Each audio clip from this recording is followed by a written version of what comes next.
down, so has to carry the ball out towards the left here, and then uses the available Ezri Konsa, who got himself back into position. Mark Gay now with the strapping on his left hand, and Mark Gay just taps it to Ezri Konsa. And just at this moment, John Stones is actually in the right back position over there on the far side, just while they came back from that set piece. I suppose that is an added bonus of the fact that you have the central defenders, those three central defenders. England going backwards here all the way to Gay, who will pass the ball across to Pickford, who will turn it out over there to the right-hand side, and John Stones is still there. And then Konsa forward towards Jude Bellingham, still halfway inside his own half. Jude Bellingham now 10 goals for England, 4 goals at this World Cup. Oh, that's given away! Pickford's got to be quick, but he is. And that was very nearly lost by John Stones. That could have been absolutely, well, if that had fallen to Haaland, that would have been 1-0 Norway, but England escaped. Gordon, and Ryerson wins it back from him. Encouragement for Norway. Martin Odegaard, the Norwegian number 10. Sander Berge now. Then to Ryerson. Well, hearts and mouths there, Paul, for a moment. Well, it was a real lapse of concentration from John Stones. Very uncharacteristically, Jordan Pickford had to come off his line very, very quickly. The England central defender losing position inside his own 18-yard box. And I think that's an argument where I say, why take the risk? Is the reward worth the risk? And England at that time were overplaying. Yes, I get keeping possession, I get holding the tempo, etc.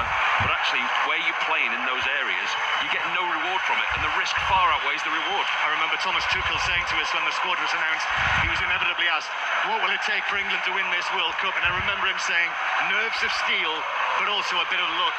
And they got a bit of luck there. That ball could have easily rolled to Haaland. 0-0. Now here's Ryerson. Norway just having a little foray forward. And then Odegaard and Berge. He's quite a presence, isn't he, Sander Berge? 6'5" in the middle of the midfield. Such an important cog in this Norwegian team. Consistency has been a big part in the success. 7 of the Norwegian squad started every one of their World Cup qualifiers. Odegaard angles it to the right. Chance here for Ryerson, and that could spell danger. Sets himself. Right-footed cross. Haaland gets up and heads it straight at Pickford. From 9 yards out, but straight at the England goalkeeper, who catches it in front of his face. Well, there's the first big chance for Norway, and they're coming again. Harry Kane suggested he was fouled. Referee's not interested. Kane stayed down. Odegaard out to the left-hand side. Sheldrup now drives it across. Oh, it's in! Norway take the lead. Sheldrup from the left wing. He was in the full-back position. He curled it across. I was sure it was a cross, not a shot, but over Pickford and into the net, scoring from an impossible angle, and Norway are in front 1-0. England want a free kick. They're not happy. They think there was a foul in the build-up to the play on Harry Kane. Will VAR come to England's rescue? If not, they've got that all wrong defensively, England. Jordan Pickford's completely misread it. It's Sheldrup on the left-hand side with his left foot, and it's gone in Jordan Pickford's top left-hand corner. He's looking to swing a crossing, and I'm sure it's just a lucky cross that's got in the top corner. I mean, he's 2 or 3 yards outside the 18-yard box. He cuts into the 18-yard box. He's looking for Haaland at the far post, and it just clips the inside of Jordan Pickford's far post. He almost pulls his arm away, the England goalkeeper.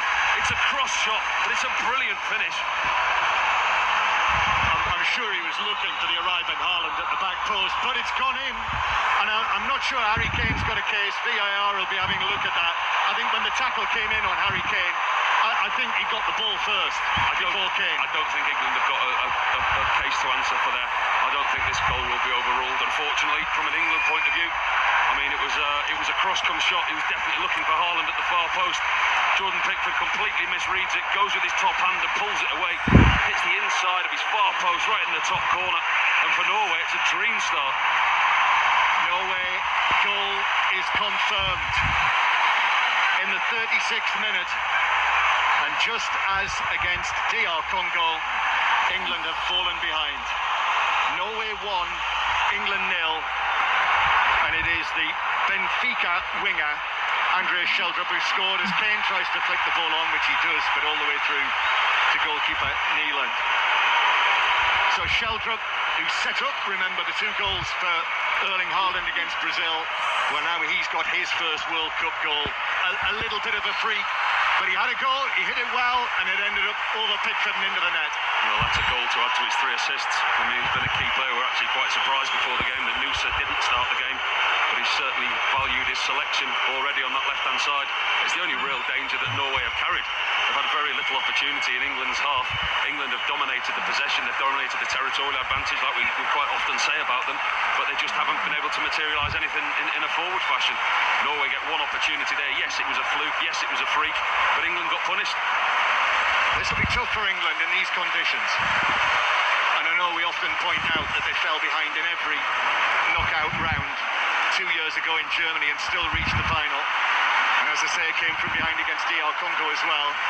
But falling behind against this Norwegian team, with the sort of form that they've shown, in these conditions, to turn this around is going to be another feat for England. They're up against it again.